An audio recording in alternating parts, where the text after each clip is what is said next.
কোরআন তেলাওয়াত করার মতো এত মিষ্টি জিনিস আর পৃথিবীতে কোনোটা নাই। কোরআন তেলাওয়াতের মতো এত শান্তির জিনিস পৃথিবীতে কোনো জায়গায় কোনো কিছুই নাই। একটা আয়োজন করা হয়েছিল, বিভিন্ন ধর্মের ধর্মগ্রন্থ পড়া হবে সেখানে। তারপরে খ্রিস্টানদের বাইবেল পাঠ করা হলো, ইহুদিদের কিতাব পাঠ করা হলো, তারপরে হিন্দুদের যেই কিতাব রয়েছে সেগুলো পাঠ করা হলো। তারপরে তারা 2 মিনিট 3 মিনিট করে তেলাওয়াত করতে থাকলেন, 2 মিনিট 3 মিনিট করে তেলাওয়াত করে তারা নেমে গেলেন। মানুষ এত মজা পাইল না।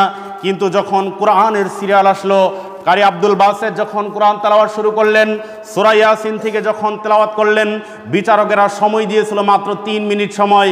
কিন্তু কারি আব্দুল বাসেত যখন সূরা ইয়াসিন তেলাওয়াত শুরু করলেন তখন 30 মিনিট সময় পার হয়ে গেল।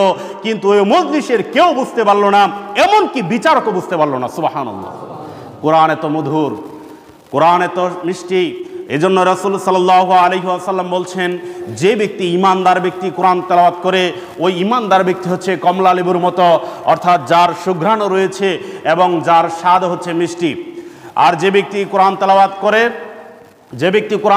করে কিন্তু ফাসিক পাপী কোরআন তেলাওয়াত করে, রাসূল সাল্লাল্লাহু আলাইহি ওয়াসাল্লাম বলছেন ওই ব্যক্তি হচ্ছে খেজুরের মতো, যার সুঘ্রাণ নাই কিন্তু মিষ্টি আছে।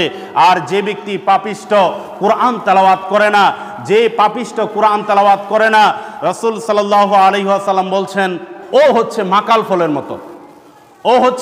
ফলের মতো, যার স্বাদও নাই, যার গন্ধও নাই, যার স্বাদ হচ্ছে তিক্ত এবং গন্ধ হচ্ছে দুর্গন্ধ। অর্থাৎ আমাদেরকে ইমানদার হিসেবে কোরআন তেলাওয়াত করতে হবে। আমরা যদি কোরআন তেলাওয়াত করি তাহলে আল্লাহ রাব্বুল আলামিন আমাদেরকে এই কোরআনের মাধ্যমে কিয়ামতের দিন নাজাতের ব্যবস্থা করে দিবেন। আল্লাহ আমাদের সেই তৌফিক দান করুন। আমরা সকলে বলি আল্লাহুম্মা আমিন।